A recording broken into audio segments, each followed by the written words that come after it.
श्री गणेशाय नमः। श्री सरस्वत्यै नमः। श्री सद्गुरुभ्यो भगवान देवराहाय नमः। ओम देवराहाय दिगंबराय मंचासीनाय नमो नमः। वंदे गुरु परंपरां। गुरुर्ब्रह्मा गुरुर्विष्णु गुरुर्देवो महेश्वर।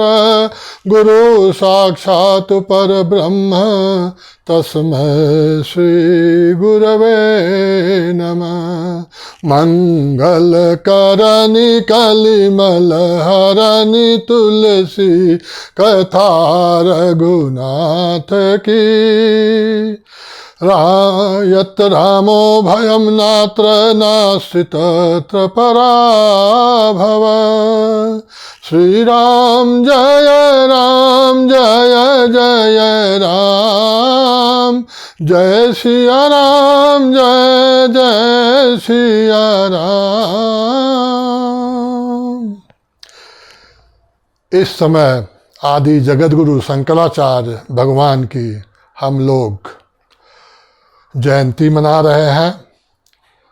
आदि जगत गुरु शंकराचार्य भगवान के कारण ही आज हम सब लोग अपने धर्म पे टिके हुए हैं। तो यह हमारा कर्तव्य बनता है कि हम सदैव उनके कृतज्ञ रहें, उनके ऋणी रहें और हमेशा धन्यवाद के शब्द से उनका आदर और सत्कार करें।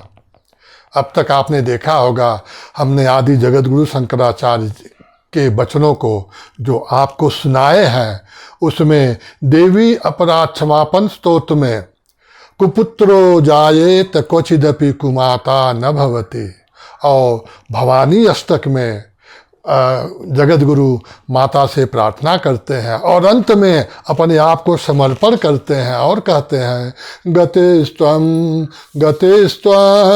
त्वमेका भवानी। गतिस्त्वं त्वमेका भवानी। गतिस्त्वं त्वमेका भवानी। एक बार हमारे पूज्य गुरुदेव भगवान देवराहा बाबा आदि जगत गुरु शंकराचार्य के वक्तव्यों की चर्चा कर रहे थे और उसमें उन्होंने बताया था कि जो दरिद्र कौन है, दरिद्रता क्या है, इसकी परिभाषा क्या है। तो सीधी सादी परिभाषा दरिद्रता की ये है कि जिसके पास कमी हो, जिसके पास द्रव्य न हो। लेकिन आदि जगत गुरु शंकराचार्य ने एक बहुत ही अलग परिभाषा बताई। उनके अनुसार वो कहते हैं कोवा दरिद्रो ही विशाल तृष्णा। जगत गुरु जी कहते हैं जिसके पास सब कुछ हो लेकिन उसकी इच्छाएं कभी पूरी नहीं हो। Once you have an unending desire, one is fulfilled and then the other thousands are ready to be fulfilled. In spite of having all the possession of the world, you should be treated as a daridra person. तो उन्होंने बताया कि जिन लोगों की तृष्णा, जिन लोगों की इच्छा आकांक्षा पूरी नहीं होती, कभी भी पूरी नहीं होती, उनसे बड़ा दरिद्र और कोई नहीं है। तो आज से दरिद्रता की इस नई परिभाषा को आप देखिए और बुनिए और देखें कि आप सब कहाँ खड़े हैं। आइए अब मैं आपको गोस्वामी तुलसीदास जी महाराज के अद्भुत ग्रंथ रामचरितमानस में लेके चलता हूँ। बालकांड, जहाँ गोस्वामी तुलसीदास महाराज ने भगवान का जो अद्वैत रूप है कि भगवान की कोई इच्छा नहीं है, भगवान का कोई नाम नहीं है, भगवान का कोई रूप नहीं है, जो सर्वव्यापी है, जिनके बिना कुछ भी संभव नहीं है, जो अजन्मे हैं और उन्हीं को वेद सच्चिदानंद कहते हैं, जो सत्य से, चित्त से, बुद्धि से, आनंद से भरपूर हैं, परिपूर्ण हैं। तो प्रश्न यह उठता है कि यह जो ब्रह्म है, इनको फिर अवतार लेने की जरूरत क्या पड़ती है, क्यों अवतार लेते हैं?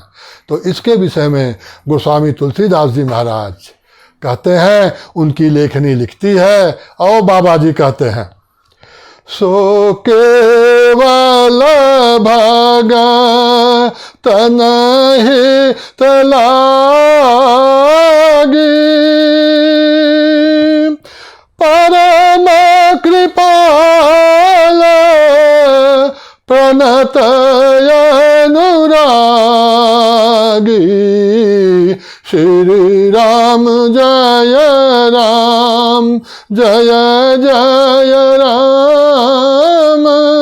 तो गोस्वामी तुलसीदास जी महाराज बाबा जी बताते हैं कि वो केवल भक्तों के कल्याण के लिए, भक्तों के हित के लिए समय समय पर तमाम तरह के शरीर धारण करते हैं। वो परम कृपालु हैं और जो शरणागत हैं वो लोग उनको बहुत ही प्रिय हैं। आगे बाबा जी कहते हैं, जेहि जन परम ताया तिछोहु, जहि करुणा करी कीन्हन कोहु, श्री राम जय राम। तो बाबा जी बताते हैं कि एक बार भगवान ने जिसके ऊपर अपनी कृपा कर दी, उसके ऊपर कभी भूल से भी भगवान राम ने क्रोध नहीं किया। और इसके तमाम दृष्टांत तो बताते हैं कि जैसे सुग्रीव ने क्या किया, विभीषण ने क्या किया, लेकिन एक बार जब भगवान ने उनके ऊपर कृपा कर दी तो उनके दोषों को उन्होंने कभी नहीं देखा और सदैव उनको अंगीकार किया और उनका सब तरफ से कल्याण ही कल्याण किया। तो बाबा गोस्वामी तुलसीदास जी महाराज इस हरि की, इस भगवान राम की कीर्ति का, यश का वर्णन करना चाहते हैं। उसके विषय में उनको थोड़ी दुविधा है कि क्या करें, कैसे करें। तो आगे बाबा गोस्वामी तुलसीदास जी महाराज कहते हैं कि ये जो ऋषि हैं, मुनि हैं, साधु संत हैं, जिन्होंने भगवान के यश को पहले गाया है, मैं उसी रास्ते पे चलूँगा और मैं भी भगवान का जो यश है, कीर्ति है, जो गुणगान है, उसको करूँगा, जिससे हमारा कल्याण हो, हमें मोक्ष की प्राप्ति हो। तो बाबा जी कहते हैं, उनकी लेखनी लिखती है, मुनि न प्रथम हरि कीरति गाये, तेहि मग चलत सुगम मोहि भाई, श्री राम जय राम जय जय राम।